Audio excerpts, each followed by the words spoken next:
It was a cold November evening in a small town in Ohio.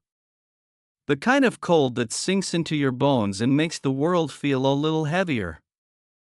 The streets were quiet, most people already home, lights glowing softly behind curtains. But for Sarah Miller, home didn't feel like a safe place anymore. Sarah was 32 years old, a single mother of a 7-year-old boy named Ethan. Life hadn't always been this hard, but the last year had broken her down piece by piece. After her husband passed away suddenly from a heart condition, everything spiraled. Medical bills piled up.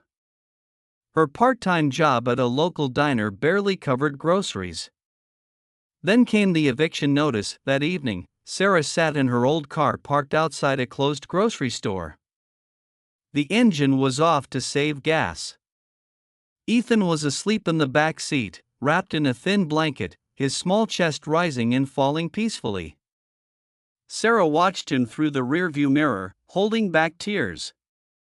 She had failed him, or at least that's how it felt. Her phone buzzed with another notification, another reminder of a bill she couldn't pay. She turned the screen face down and rested her forehead against the steering wheel.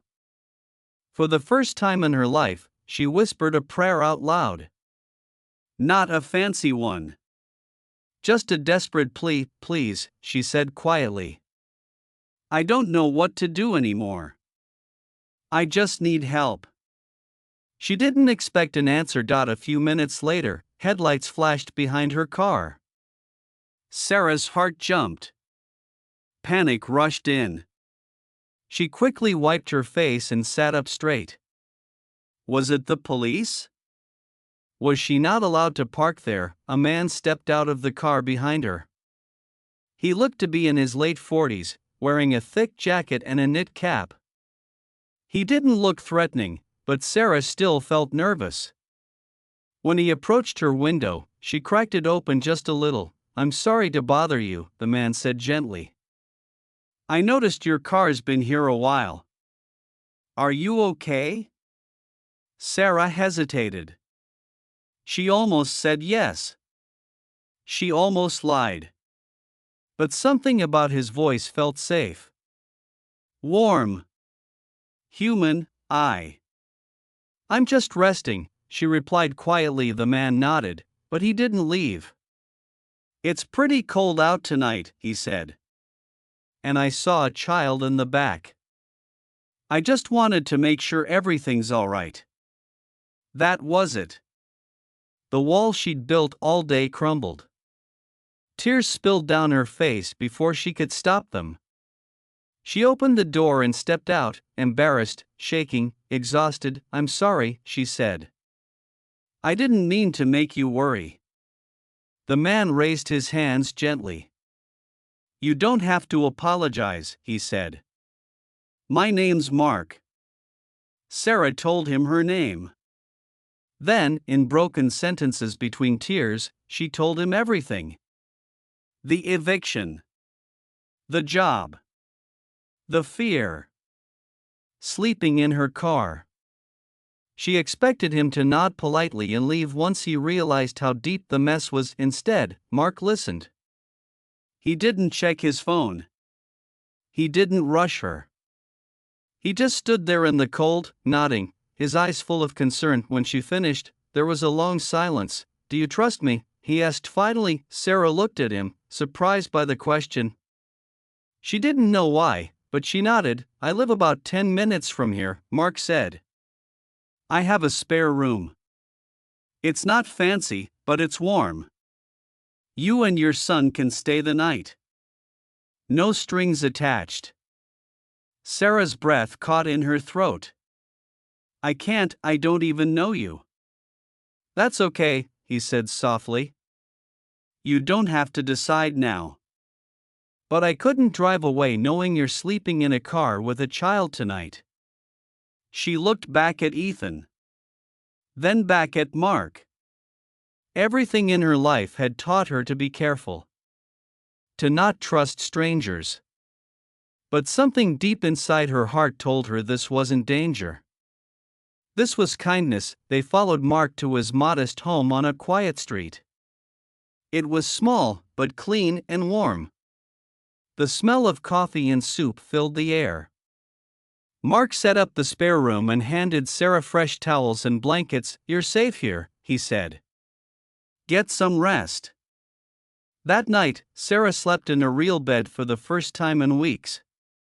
She didn't sleep deeply, but she slept without fear. And for the first time in a long time, she felt hope. In the morning, Mark made pancakes. Ethan laughed as he poured too much syrup on his plate. Sarah watched them from the doorway, her heart aching with gratitude. Over breakfast, Mark explained a little about himself. He was a widower too. His wife had passed away 3 years earlier.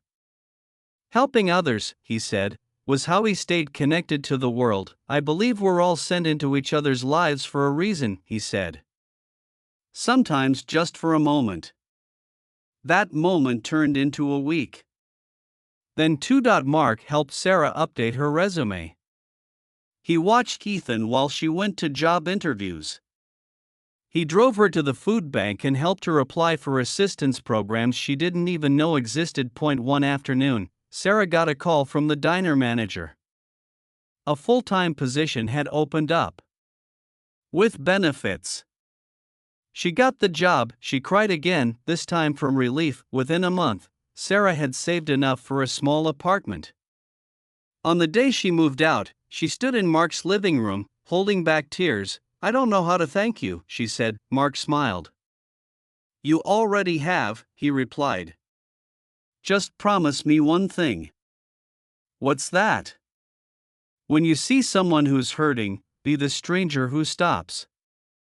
Years later, Sarah tells this story to Ethan, who is now a teenager. She tells him about the night she thought everything was over, and how heaven sent a stranger with a kind heart at the exact moment she needed it most. She never forgot that lesson. And neither did Mark. Kindness doesn't always come with wings or bright lights. Sometimes it comes in a quiet voice, a warm meal, and an open door on a cold night. And maybe, just maybe, we're all capable of being someone's heaven-sent stranger. If this story moved you, let it remind you that even the smallest act of kindness can change a life.